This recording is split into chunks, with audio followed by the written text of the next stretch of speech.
आज के इस वीडियो में हमारा टॉपिक है अहमदाबाद के टॉप इंश्योरेंस एडवाइजर की प्रोस्पेक्टिंग स्ट्रेटेजी। यकीन मानिए ये वीडियो बहुत ही पावरफुल होने वाला है। अहमदाबाद के one of the top insurance advisor के साथ हम उनकी प्रोस्पेक्टिंग स्ट्रेटेजी के बारे में बात करने वाले हैं।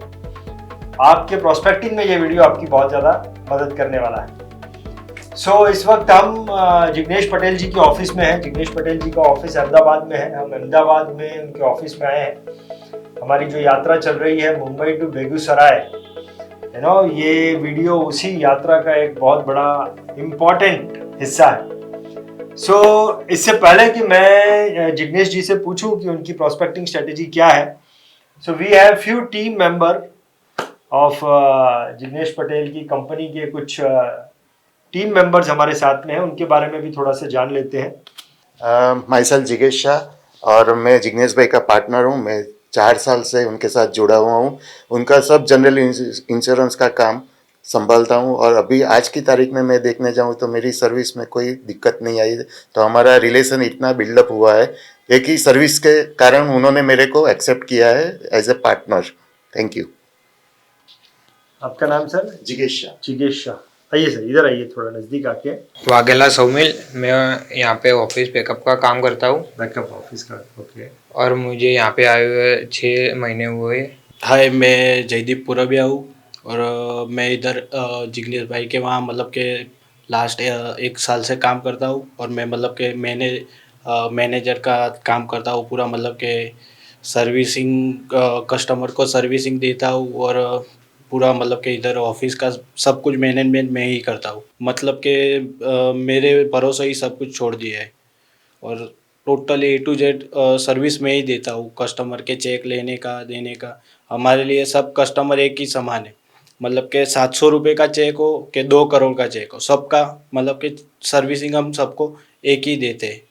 गुड। क्या नाम बोला आपने? जयदीप पुरबिया। जयदीप पुरबिया है और इसीलिए आप पूरा काम संभालते हैं, बराबर? जयदीप पुरबिया पूरा काम संभालता है, पूरा सर्विसिंग सब कुछ। अभी जो है बारी आने वाली है जिग्नेश पटेल जी की और जिग्नेश पटेल जी से हम ये पूछने वाले हैं कि उनकी प्रोस्पेक्टिंग स्ट्रेटेजी क्या है। जिग्नेश भाई, क्या प्रोस्पेक्टिंग स्ट्रेटेजी है? आपने डबल टीओटी किया है। डबल टीओटी कितने आपको कस्टमर लगे एक्चुअल डबल टीओटी करने के लिए?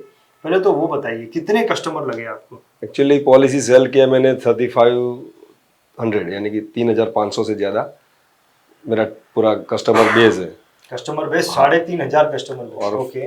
क्लोज फैमिली गिने जाए, जैसे कि एक से बढ़कर एक ज़्यादा पॉलिसी हर रोज मिलती रहती है, हर साल नया नया कुछ, वो लगभग 670 फैमिली है।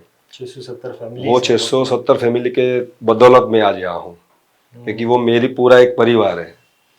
ओके, मतलब ये 670 फैमिलीज आपके क्लाइंट हैं? यस। बहुत बढ़िया, ओके। नहीं तो टीओटी आपने कितने क्लाइंट से टीओटी डबल टीओटी किया वो बताइए अंदाजन। देखो, टीओटी तो एक अलग पार्ट ऑफ बिजनेस है, लेकिन टीओटी तक पहुंचने के लिए पहला जो क्लाइंट था उससे लेके जो लास्ट वाला क्लाइंट है, वो सबकी सपोर्ट से ये पहुंचा हूँ। क्योंकि टीओटी ऐसे तो तैयार हो 1 साल में बन गया और पिछले साल में कुछ नहीं किया, ऐसा नहीं है।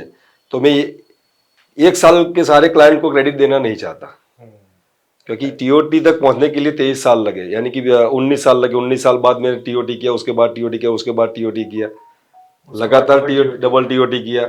लेकिन एमडीआरटी पहुंचने में मुझे 4 साल लगे थे, लेकिन टीओटी तक पहुंचने के लिए मुझे पूरे 17 साल लग गए। 17 साल लग गए।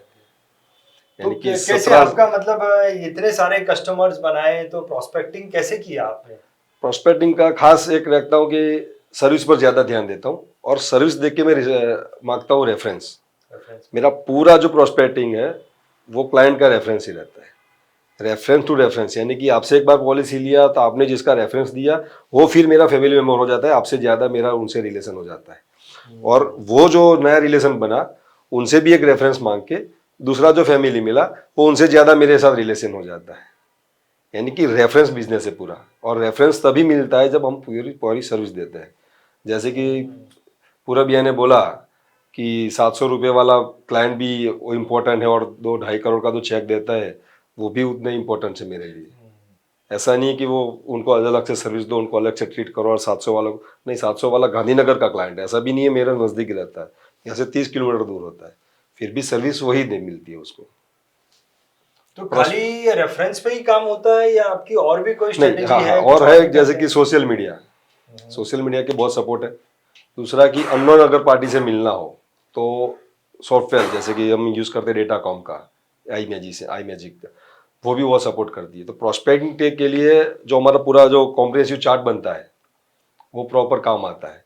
दूसरा कि सोशल मीडिया में मेरी रील जाती है, अभी जो जमाना चल रहा है इंस्टाग्राम का, फेसबुक का, तो रील जाती है, वहाँ से जो इंक्वायरी आती है वो भी एक प्रोस्पेक्टिव जनरेट करके देती है, और ये वो नए फैमिली मुझे मिल रहे हैं जो अब आज से पहले कभी जानते ही नहीं थे।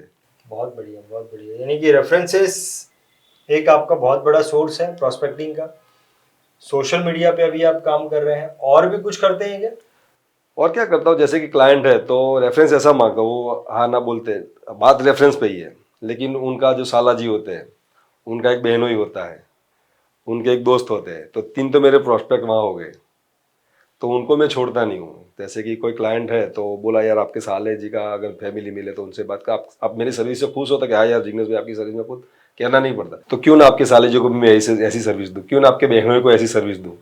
एक आपका जो करीबी दोस्त है वो उनको तो रेफरेंस ही हो गया ना, रेफरेंस वो तो बिजनेस reference ज्यादातर रेफरेंस है। और कुछ आपकी और एक्टिविटी है? आपने कोई ग्रुप ज्वाइन किया है? नहीं, ग्रुप आप में कुछ फंक्शंस करते हैं, किसी को पार्टी देते हैं, लोगों को गैदरिंग करते हैं, और कुछ करते हैं? नहीं, कुछ नहीं करते हैं, purely reference business, social media और रेफरेंस, ये दो चीजों के बलबूते। हाँ, जे ऑफिस के आजू बाजू लिफलेट बांट देते हैं, जैसे अच्छा, कि leaflet भी बांट हाँ, क्योंकि हम यहाँ जैसे कि एक जगह और ऑफिस थी 8 साल पहले, यहाँ से यहाँ शिफ्ट किया, तो ये पूरे एरिया को मालूम होना चाहिए कि जिग्नेश पटेल करके कोई हमारी यहाँ LIC के एजेंट आ गया है, तो वहाँ से भी रेफरेंस मिलते। पहले जब शुरू किया था तब वो टीवी में एडवर्टाइज आती थी नीचे वो पट्टी, अच्छा, वो भी किया था हमने।